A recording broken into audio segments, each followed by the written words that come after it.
नमस्कार सभी को। प्रभात खबर के डिजिटल प्लेटफॉर्म पर आप सभी का स्वागत है। आज हमारे साथ जुड़े हैं जाने माने योग गुरु प्रमोद पांडे जी। तो आज इनसे हम जानेंगे योगा के कुछ गुर इस योग दिवस के अवसर पर। तो प्रमोद जी, आजकल जो बढ़ती समस्या है, हमारी बीमारियां हैं, जैसे डायबिटीज़ हुआ या ब्लड प्रेशर हुआ, इस सब की रोकथाम में योग कितना अपना योगदान देता है? आज के समय में बढ़ती बीमारियों का सबसे बड़ा कारण खान पान, पॉल्यूशन और ज़्यादा दवाओं का सेवन। योग प्राणायाम काफ़ी इसमें महत्व रखता है। किसी भी ऑर्गन में अगर हमारा कुछ गड़बड़ी आ रहा है तो हम चाहेंगे तो योग प्राणायाम के माध्यम से 100% उसको स्वस्थ रख सकते हैं। या हमारा किडनी हो, लीवर हो, हार्ट हो, पूरे शरीर के अंदर ब्लड सर्कुलेशन को अगर सही रखना चाहते हैं तो उसके लिए एकमात्र सबसे अच्छा उपाय योग प्राणायाम का प्रतिदिन कुछ न कुछ समय निकालकर अपने आप को अभ्यास कर लें तो हम लोग स्वस्थ बहुत हद तक रह सकते हैं। यहाँ पर एक सवाल मैं पूछूंगी। योगा जब हम नाम सुनते हैं तो एक स्लो प्रोसेस जो कहते हैं ना, अगर हमें किसी बीमारी या वज़न ही घटाने के लिए कुछ करना हो तो हम लोग योगा से ज़्यादा प्रायोरिटी देते हैं वर्कआउट को, एक्सरसाइज को, या जिम में पसीना बहाना ज़्यादा पसंद करते हैं। तो इस पर आप क्या कहना चाहते हैं?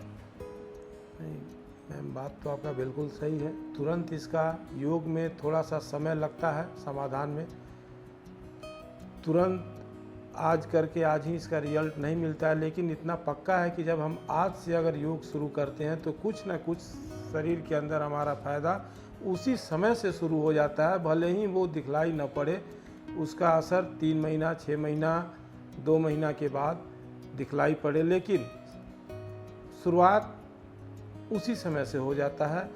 और अगर हम थोड़ा सा लंबा समय तक योग प्राणायाम करते हैं तो बीमारी जड़ मूल के साथ समाप्त हो जाता है। योगा है वो लॉन्ग लास्टिंग है, सच है ये? जी, योग करते रहने से अगर एक बार बीमारी समाप्त हो गया तो फिर आएगा नहीं। और अगर बीमारी शरीर के अंदर नहीं है, हम सिर्फ स्वस्थ रहने के लिए योग करना चाहते हैं तो वो और ज़्यादा अच्छा है, ताकि हमारे शरीर के अंदर किसी भी तरह का कोई बीमारी प्रवेश ही न कर पाए।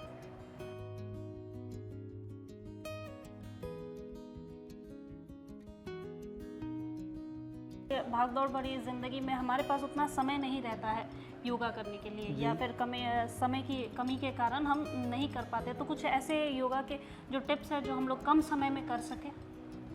कम से कम हम लोग तो ऐसा सलाह देते हैं कि अगर समय है तो 45 मिनट से 1 घंटे का अभ्यास एक स्वस्थ व्यक्ति को ज़रूर करना चाहिए। और समय नहीं है तो 20 मिनट भी ज़रूर करें। अभी के समय में सबसे महत्वपूर्ण योग में आता है हमारे शरीर का रोग प्रतिरोधक क्षमता को बढ़ाना। अगर हमारे शरीर के अंदर रोग प्रतिरोधक क्षमता बराबर बढ़ा रहेगा तो जल्दी कोई बीमारी शरीर के अंदर हावी नहीं होगा और हम बराबर स्वस्थ रहेंगे। इस प्राणायाम को करने के इसके लिए सबसे अच्छा है अनुलोम विलोम प्राणायाम। अनुलोम विलोम प्राणायाम को अगर हम लोग 10 मिनट भी कर लेते हैं प्रतिदिन, 10 मिनट, इसको खाना से विशेष मतलब नहीं है। खाने के आधे घंटे के बाद किसी भी समय हम लोग कर सकते हैं। ऐसे सुबह का शुरुआत योग से करें तो ज़्यादा अच्छा है, लेकिन अगर समय नहीं है तो हम लोग ऑफिस में भी बैठकर, अगर समय है, लंच आवर है, या कभी ऐसा लगता है कि हमारे पास कुछ समय है तो बैठे बैठे भी इस प्राणायाम को किया जा सकता है। और यह प्राणायाम करते हैं तो हमारा रोग प्रतिरोधक क्षमता बढ़ता है। रोग प्रतिरोधक क्षमता के साथ साथ पूरे शरीर के अंदर ब्लड सर्कुलेशन को भी ठीक करता है, हमारे हार्ट को स्वस्थ रखता है, हमारे लीवर को स्वस्थ करता है, हमारे किडनी को स्वस्थ करता है। इसके साथ साथ मस्तिष्क को, आजकल मानसिक रूप से भी बहुत लोग बीमार होते जा रहे हैं, तो अपने मस्तिष्क को शांत रखने के लिए, स्वस्थ रखने के लिए अनुलोम विलोम प्राणायाम बहुत ही कारगर है और बहुत फायदेमंद है।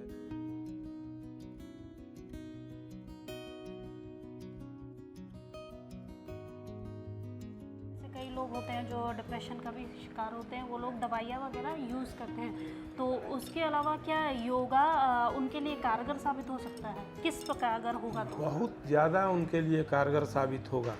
डिप्रेशन वाले मरीज अगर योग प्राणायाम करते हैं, खास करके अनुलोम विलोम प्राणायाम करते हैं, भ्रामरी प्राणायाम करते हैं, थोड़ी देर के लिए मेडिटेशन कर लेते हैं, तो उनको उस दवा का 10 गुना पावर समझिए कि शरीर के अंदर बढ़ जाता है।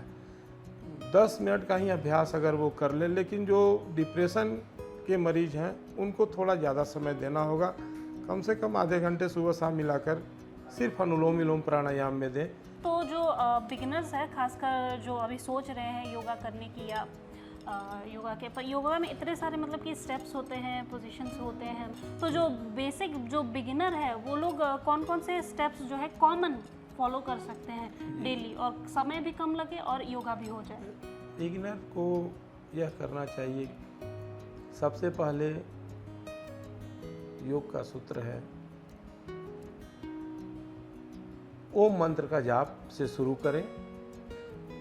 ये सिर्फ धार्मिक दृष्टिकोण से ही नहीं, आजकल ये प्रूफ हो गया है कि ओम मंत्र का जाप करने से हमारा हार्ट स्वस्थ रहता है। जितना लंबी ओम मंत्र का जाप वो कर सकते हैं करें, 11 बार 21 बार, इससे हार्ट भी हमारा मजबूत होगा।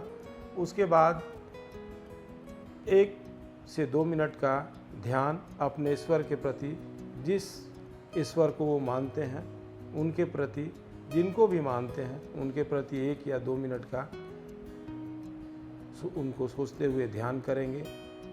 हे ईश्वर, हमें बराबर स्वस्थ और निरोग रखिए, ऐसा सोचते हुए ध्यान करेंगे। उसके बाद अनुलोम विलोम प्राणायाम कर लें 10 मिनट का। अनुलोम विलोम प्राणायाम करने के बाद कपालभाति प्राणायाम कर लें। कपालभाति प्राणायाम करने के बाद भस्त्रिका प्राणायाम कर लें, जो हमारे लंग्स के लिए काफ़ी फ़ायदेमंद है। भस्त्रिका प्राणायाम जब हम करते हैं तो हमारे लंग्स के अंदर किसी भी तरह का कोई बीमारी होने से रोकता है, और अगर बीमारी है तो उस बीमारी को भस्त्रिका प्राणायाम दूर करता है।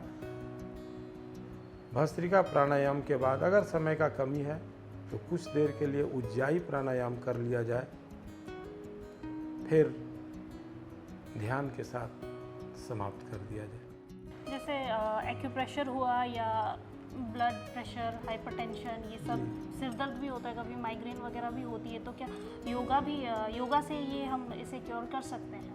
हाँ, योग से कर सकते हैं, योग प्राणायाम के माध्यम से कर सकते हैं। साथ में अगर एक्यूप्रेशर लेते हैं तो वो और ज़्यादा फायदेमंद होगा। दोनों अगर साथ ही साथ करते हैं तो लाभ जल्दी और ज़्यादा मिलेगा। मतलब ये है कि बीमारी आने से पहले ही आप योगा करें, ये नहीं कि बीमारी आए और योगा बहुत लोग बीमारी का इंतजार करते हैं। हम लोग देखे हैं, हम लोग चूँकि इस फील्ड में हैं तो देख रहे हैं, जब बीमारी हो जाता है तब लोग सीरियस होते हैं, उसके बावजूद भी सीरियस नहीं होते हैं, धीरे धीरे बहुत सीरियस धीरे धीरे। तो ऐसा नहीं करना चाहिए। बीमारी से पहले वो समय एक बहाना है कि हमारे पास समय नहीं है।